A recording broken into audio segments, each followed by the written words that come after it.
प्यारे बच्चों, welcome to my channel Varma study 2020 बुकलाना। मैं यूपी बोर्ड के क्लास 12th के छात्र छात्राओं के लिए ज्योग्राफी सब्जेक्ट को हिंदी माध्यम से मैं फुल कोर्स कराऊंगा। यदि आप फुल कोर्स करना चाहते हैं तो मेरे चैनल को सब्सक्राइब कीजिए और बेल आइकन को प्रेस करना ना भूलें, ताकि जो भी वीडियो मैं अपलोड करूं उसका नोटिफिकेशन आपको सबसे पहले मिल सके। प्यारे बच्चों, मानव भूगोल के मूल सिद्धांत समाप्त हो चुका है। दूसरी पुस्तक जो है भारत लोग और अर्थव्यवस्था, वो चल रहा है। इसमें आज चैप्टर 6 अर्थात जल संसाधन शुरू होगा। इसका पार्ट 1 अर्थात वीडियो पहला होगा। इससे पहले जो भी मानव भूगोल के मूल सिद्धांत और भारत लोग और अर्थव्यवस्था में जो 68 वीडियो डाला गया है, उसके लिए आप क्रम से पढ़ें तो ज़्यादा अच्छा समझ में आएगा। इसके लिए मैं डिस्क्रिप्शन बॉक्स में लिंक दे रखा हूँ। उस लिंक से आप प्लेलिस्ट पर जाएं और प्लेलिस्ट से आपको पूरा वीडियो क्रम से मिल जाएगा। प्यारे बच्चों, जल संसाधन, इससे पहले हम लोग पढ़े थे भू संसाधन तथा कृषि। मैं बताया था कि संसाधन उसे कहते हैं जिसे प्रकृति के द्वारा, मानव के द्वारा दिया गया है, और भू संसाधन का मतलब पृथ्वी से, मिट्टी से है, जो बहुत अच्छे ढंग से पढ़ा दिया गया है। अगर आप उसे नहीं पढ़े हैं तो आई बटन को क्लिक करके भू संसाधन तथा कृषि पाठ पढ़ लें। आज हम लोग पढ़ेंगे जल संसाधन। देखिए, संसाधन में प्राकृतिक संसाधन और मानवीय संसाधन दो आते हैं। प्राकृतिक संसाधन में जल है, और जल, जैसा कि हमने लिखा है कि जल ही जीवन है, जल ही कल है। आप जल से संबंधित ढेर सारे नारे इधर उधर पढ़ते होंगे। देखिए, जल ही जीवन है, इसका मतलब ये हुआ कि जितने भी पेड़ पौधे हैं, जीव जंतु है, मानव हैं, ये जल के बिना जीवित नहीं रह सकते। मतलब जीवन जल देता है, और जल से, जल नहीं मिलेगा तो जीवन जो है जीना कठिन हो जाएगा। दूसरा है जल ही कल है। कल का मतलब यहाँ फ्यूचर से है। जल ही फ्यूचर है। जल के बिना हम एक मतलब लाइफ जो है, अच्छी लाइफ बिल्कुल नहीं व्यतीत कर सकते। तो अब इसके बारे में देखिए, कुछ पॉइंट हैं, देखते हैं। पहला है जल प्राकृतिक संसाधन है। प्राकृतिक संसाधन जो प्रकृति के द्वारा निःशुल्क उपलब्ध कराया जाता है, उसे प्राकृतिक संसाधन कहते हैं। जल के अलावा और कौन कौन से प्राकृतिक संसाधन, जैसे धरातल है, मिट्टी है, खनिज है, वायु है, वनस्पतियां हैं, जीव जंतु, ये सब प्राकृतिक संसाधन हैं। दूसरा पॉइंट है जल समापनीय या अनवकरणीय संसाधन है। प्यारे बच्चों, पहले ऐसा कहा जाता था कि जल हुआ, प्रकाश हुआ, हवा हुआ, ये सब जो है नवीकरणीय संसाधन है। मतलब इनका नवीनीकरण किया जा सकता है, इनके उपयोग करने से समाप्त नहीं होगा। लेकिन हमारी थिंकिंग है, हमारा विचार है कि ऐसा नहीं है। जो जल है ये भी समाप्त हो सकता है। अनवीकरणीय संसाधन, अनवीकरणीय संसाधन का मतलब कि इसका नवीनीकरण, वृद्धि या विकास संभव नहीं है। क्योंकि आप आने वाले समय में देख रहे हैं कि जल जो है कमी होती जा रही है। मृदु जल की बात कर रहा हूँ, पीने वाले जल की बात कर रहा हूँ। इसलिए जल समापनीय अनवीकरणीय संसाधन भी है। और यहाँ एक चीज बता दूं कि अनवीकरणीय संसाधन और क्या हो सकता है, जैसे मान लीजिए कोयला है, लोहा है, प्राकृतिक गैस है, खनिज तेल है, ये सब अनवीकरणीय संसाधन के उदाहरण है। जल चक्रीय संसाधन, जल चक्रीय संसाधन मतलब चक्र जो है, चक्र के आकार में जल पृथ्वी से जाता है और फिर पृथ्वी पर पहुंचता है। इसको एक समझ लेते हैं इस तरह से, जैसे मान लीजिए कि महासागर है, महासागर है, और सूर्य का प्रकाश जो है इस महासागर पर पहुंचता है। तो जब सूर्य का प्रकाश इस महासागर पर पहुंचेगा तो ऊपर का पानी गर्म होगा, और गर्म होने के बाद ये इसमें वाष्पोत्सर्जन क्रिया होगी। लेकिन प्यारे बच्चों, वाष्पोत्सर्जन पेड़ पौधों से होता है। अब यहाँ महासागर की बात कर रहा हूँ, तो यहाँ जो है हम ये कहेंगे कि वाष्पीकरण हो रहा है। तो पेड़ पौधों से वाष्पोत्सर्जन और पेड़ पौधे नहीं हैं, तो इस क्रिया को हम कहते हैं वाष्पीकरण। वाष्पीकरण के द्वारा पानी ऊपर उड़ता है। पेड़ पौधों में जल जो है ट्रांसपिरेशन वाष्पोत्सर्जन के द्वारा उड़ता है, और जब ये ऊपर जाता है पानी, तो ये संघनन क्रिया के द्वारा बादल बन जाता है। बादल का निर्माण हो जाता है संघनन क्रिया के द्वारा, और फिर ये जो है पानी बादल जो है ये बरसते हैं, और पानी जो है महासागर या धरातल पर पहुंच जाता है। तो आप ये देख रहे हैं कि पानी का वाष्पोत्सर्जन या वाष्पीकरण से बादल बना, और बादल के वर्षण से, वर्षा होने से फिर पानी धरातल पर या महासागर में पहुंच गया। तो इसी को कहते हैं जलीय चक्र, हाइड्रोसाइकिल, जल चक्र, जल चक्र। तो अब आप जो है समझ गए होंगे कि जल चक्र क्या है। अब प्यारे बच्चों, अगला पॉइंट, पृथ्वी का लगभग 71% धरातल पानी से आच्छादित है, परंतु अलवणीय जल कुल जल का लगभग 3% ही है। इसका मतलब हुआ कि जो पृथ्वी है इस पर 71% जल है, जिसे हम कहते हैं जल मंडल। और कितना, जब 71% निकल जाएगा तो क्या बचेगा? 29% स्थल है, जिसको कहते हैं स्थल मंडल। अब ये जो 71% जल है, इसमें क्या क्या हो सकता है? महासागर जो बताया गया है, सागर, नदी, झील, तालाब, कुआं इत्यादि। 71% जल में सब आ गया जो आप देख रहे हैं, महासागर, सागर, नदी, झील, तालाब, कुआं। अब जो है 71% जो जल है, इस जल को हम 2 भागों में बांटते हैं। और पहले लवणीय जल लिख रहे हैं, लवणीय जल, और दूसरा बांटते हैं अलवणीय जल। देखो, लवण नमक से है, नमक को लवण कहते हैं, साल्ट कहते हैं। मतलब लवणीय जल खारा होता है, यह पानी पीने योग्य नहीं होता है, इसमें नमक की मात्रा बहुत ज़्यादा होती है। अलवणीय जल मीठा होता है, इसको मृदु जल भी कहते हैं, मीठा जल भी कहते हैं। पीने के काम में अलवणीय जल ही आता है। अब 71% जल जो है, उसका मात्र 3% अलवणीय जल है। कितना कम है सोचो। कहने के लिए पूरे धरातल पर 3 हिस्सा जल है, 71% जल है, और उसका मात्र 3% से भी कम है। ये भी बता दूं, 3% पूरे नहीं है, 3% से कम ही है मृदु जल, मीठा जल या अलवणीय जल।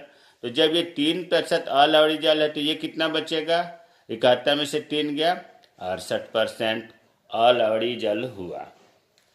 अब इस 3% का, प्यारे बच्चों यहाँ ध्यान दो, इस 3% का 75% हिस्सा जो हमारे पहुंच से बाहर है, मतलब शीत प्रदेशों में, ठंड प्रदेशों में बर्फ हिमानी के रूप में है, बर्फ के रूप में है। अब लो, ग्लेशियर, हिमानी बर्फ जो शीत प्रदेशों में ऊंचे अक्षांशों पर, इस 3% जल का 75% हिस्सा बर्फ से है। अब हमारे लिए 71% जल में कितना पीने के लिए बच रहा है, कितना खेती के लिए बच रहा है, और कितना उद्योगों के लिए बच रहा है, अंदाजा लगा सकते हो। इस वजह से मैंने अनवीकरणीय संसाधन में इसे रखा कि जल तो समाप्त भी हो सकता है। अब अगला पॉइंट देखते हैं, भारत में विश्व के धरातलीय क्षेत्र का लगभग 2.4% भारत में है। देखो, इसको आप समझिए कि जो विश्व का धरातल क्षेत्र है उसका 2.4% भारत में है। समझ में आ गया होगा भाई। पूरे विश्व में धरातलीय क्षेत्र, जल क्षेत्र को छोड़कर बात हो रही है, धरातल स्थल की बात हो रही है, उसका पूरे विश्व का जो धरातलीय क्षेत्र है उसका मात्र 2.45% भारत में है। और जो पूरे विश्व का जल संसाधन है, जल है, उसका मात्र 4% भारत में है। और विश्व की जो जनसंख्या है उसका लगभग 16% भारत में पाया जाता है। ये इसलिए डाटा दिया गया है कि देखो, पूरे विश्व का जल जो है, जल संसाधन या जल के प्रतिशत मात्रा मात्र 4% है और जनसंख्या कितनी ज़्यादा है, 16% है। धरातलीय क्षेत्र जो है विश्व का मात्र 2.45%, 3% भी नहीं है। तो जनसंख्या इतनी ज़्यादा है भारत की, और इस जनसंख्या की तुलना में धरातलीय क्षेत्र और जल संसाधन बहुत कम है। इसलिए हमें जल संसाधन को बचाने के लिए पूरा प्रयास करना पड़ेगा, सोचना पड़ेगा, नहीं तो फिर आने वाले समय में बहुत दिक्कत हो जाएगी, पानी नहीं मिलेगा। एक छोटा सा मैं उदाहरण बताता हूँ कि जैसे मान लीजिए कि हम बाबा से शुरू करते हैं। बाबा का मतलब ग्रैंड फादर से, बाबा यही लिख देना हो, जगह तो नहीं है। बाबा के ज़माने में लोग पानी नदियों से पीते थे, नदी से पीते थे। बाबा के ज़माने में नदी से लोग पानी पीते थे। और बाबा के बाद जो इनका बेटा हुआ, मतलब हम लोगों के पिता, इनके ज़माने में नदी से न पी करके लोग कुओं से पीने लगे। दायरा कम हो गया, नदियाँ अशुद्ध होने लगी तो लोग कुआं से पीने लगे। और पिता के जो बेटा, मतलब हम लोग, हम सब की बात कर रहा हूँ, अब हम लोगों का जब नंबर आया तो हम लोग नल से पानी पीने लगे। कुआं से भी अब कहाँ पीते हैं, नल से पीते हैं। और हम लोगों की जो संतानें हैं, जो आने वाले पुत्र पुत्री हैं, वो जो है बोतल का पानी पिएंगे, बोतल का खरीद कर पिएंगे। तो मैं ये बताना चाह रहा हूँ कि बाबा, पिता और हम 3 पीढ़ी तो फ्री में पानी पिए, लेकिन जो चौथी पीढ़ी है वो पानी को खरीद कर पिएगी, बोतल का खरीद कर पिएगी। 20 रुपये का, 25 रुपये का 1 लीटर का बोतल मिल रहा है। तो ये हमारा बताने का सेंस ये है कि पहले निःशुल्क फ्री में बहुत ढेर सारे पानी उपलब्ध थे और अब पानी का दायरा कम होता जा रहा है। तो हम कैसे ना माने कि पानी समाप्त नहीं हो रहा है। अब ठीक है, आगे देखते हैं। जल संसाधन, जलीय स्रोत। जल संसाधन या जल कहाँ कहाँ से मिलता है, इसको 2 भागों में बांटा गया है। धरातलीय जल संसाधन, इसी को सतही जल कहते हैं, अंग्रेजी में सरफेस वाटर कहते हैं। और दूसरा होता है भौम जल संसाधन, इसी को भूगर्भिक जल कहते हैं या ग्राउंड वाटर कहते हैं। एक और होता है तीसरा, लैगून जल।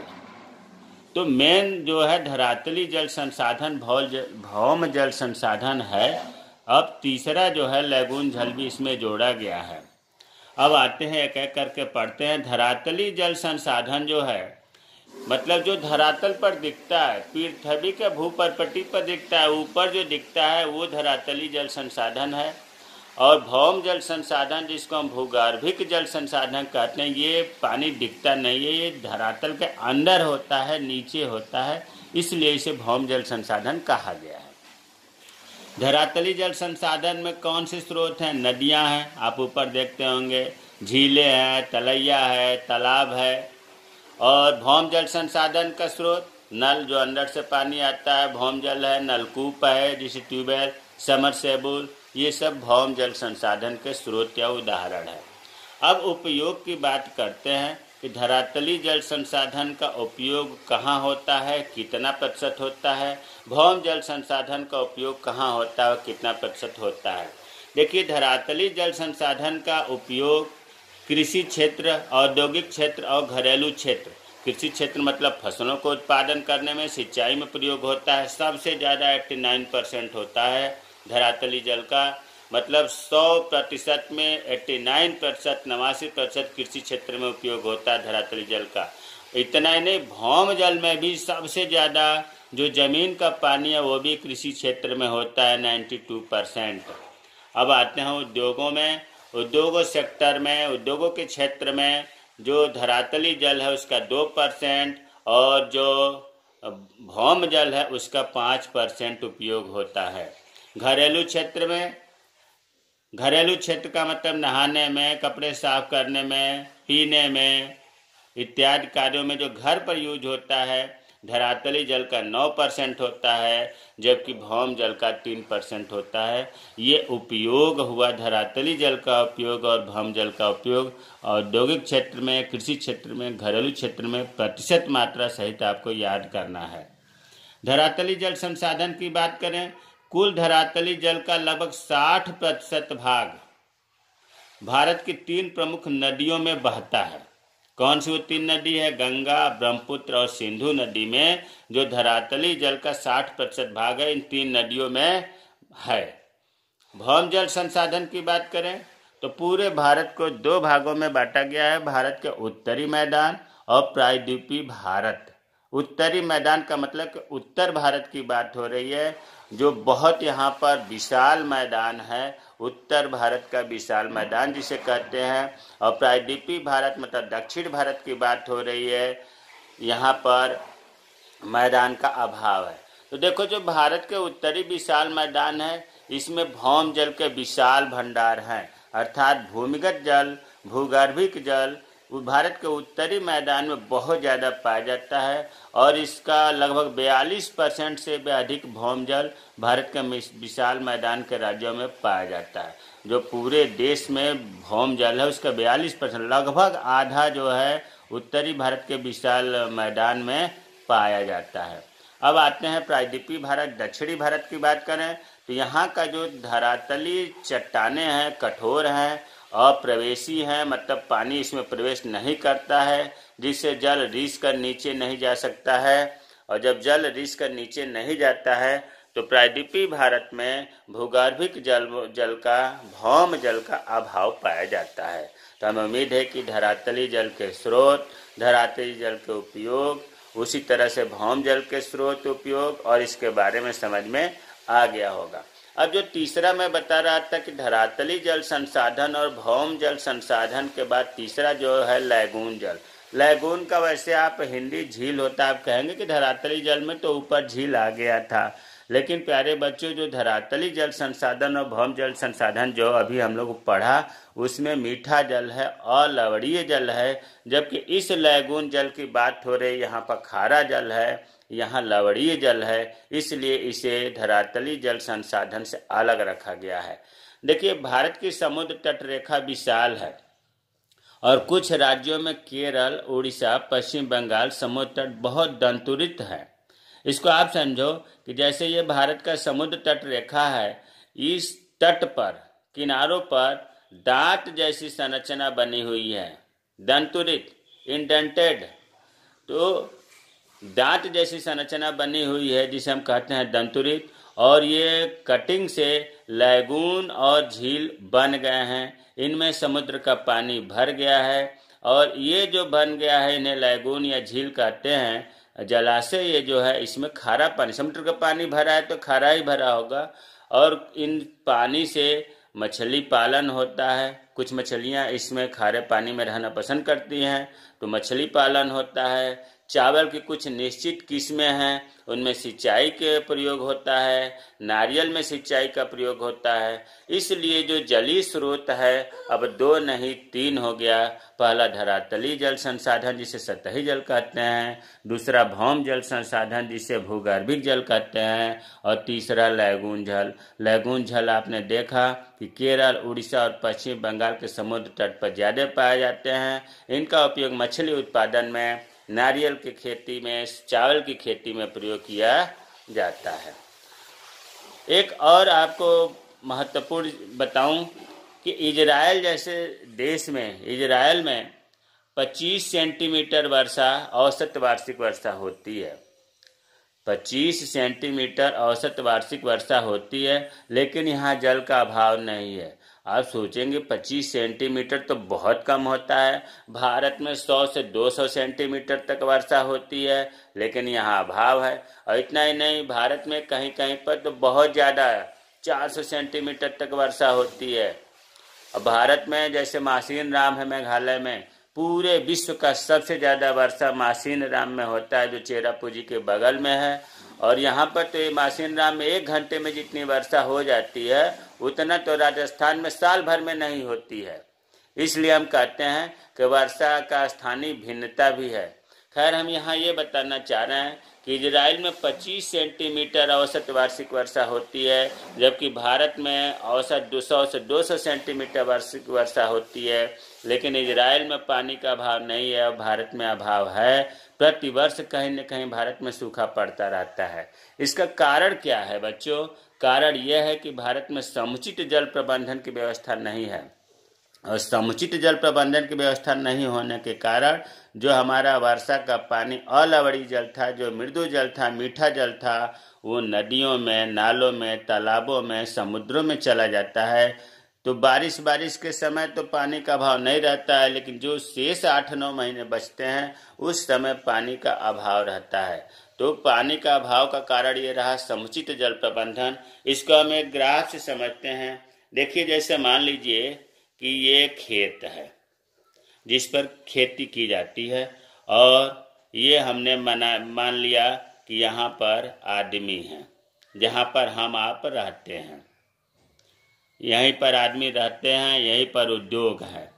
अब इन दोनों को अलवड़ी जल चाहिए। अलवड़ी जल का मतलब कि मीठा जल, मृदु जल चाहिए। खेती में भी फसलों को सिंचाई करने के लिए अलवड़ी जल चाहिए, और मानव को भी औद्योगिक सेक्टर के लिए, घरेलू सेक्टर के लिए भी अलवड़ी जल चाहिए। और मुख्य स्रोत क्या है अलवड़ी जल का? आप देखो, ध्यान दो, तो एक तो वर्षा है और दूसरा भूमिगत जल है, जिसको भौम जल भी कहते हैं। वर्षा और भूमिगत जल ये मुख्य स्रोत है।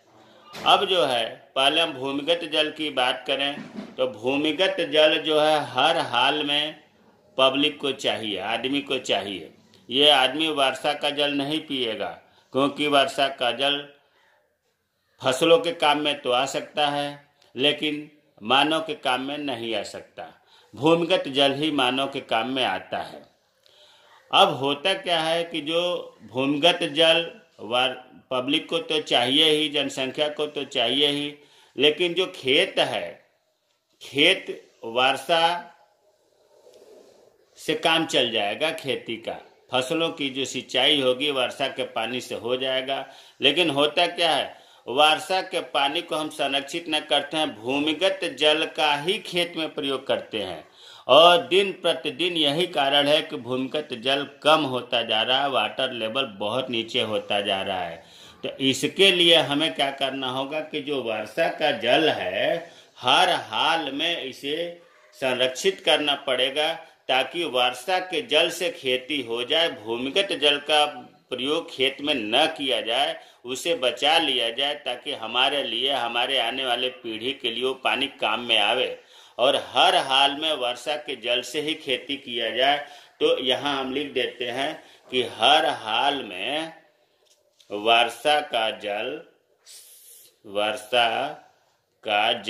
संरक्षण करें। इसलिए इसके लिए हमें बहुत कड़ा प्रतिज्ञा करनी पड़ेगी।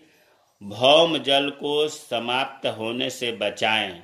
भौम जल को समाप्त होने से बचाएं, तभी तो आने वाली पीढ़ी के लिए पानी मिलेगा, नहीं तो पानी उसे खरीदना पड़ेगा। वर्षा के पानी को हर हाल में संरक्षण करें। खैर, ये ऊपर लिख गया था। और इसके बाद एक और बात महत्वपूर्ण, नदी नालों के पानी को सुरक्षित करें। क्या लिए? फसलों को सिंचाई करने के लिए। तो पानी का या जल संसाधन का कितना महत्व है, हमें उम्मीद है कि इस वीडियो से आपको महसूस हुआ होगा कि जल ही जीवन है। जल कल का रूप है, कल तभी होगा जब जल रहेगा। तो प्यारे बच्चों, मुझे उम्मीद है कि आज का वीडियो आप लोगों को पसंद आया होगा। मेरे चैनल को सब्सक्राइब कीजिए। वीडियो कैसा लगा, अच्छा लगा, बुरा लगा, आप कमेंट बॉक्स में कमेंट करें, ताकि जो भी कमी हो उसे मैं दूर करूं। आने वाला वीडियो खूब अच्छे से अच्छा बनाया जाए, ताकि आप लाभान्वित हों। और शेयर करें, ताकि हर बच्चे को ज्ञान बांटने से बढ़ता है। अगर ये आप सोचते हो कि नहीं बांटेंगे तो हमारा नुकसान होगा, कहीं नहीं नुकसान होगा। ज्ञान बांटने से बढ़ता है। इसलिए आप देख रहे हैं कि हम लोग इतना मेहनत कर रहे हैं कि भारत अगर पढ़ेगा तो आगे बढ़ेगा। जय हिंद, जय भारत।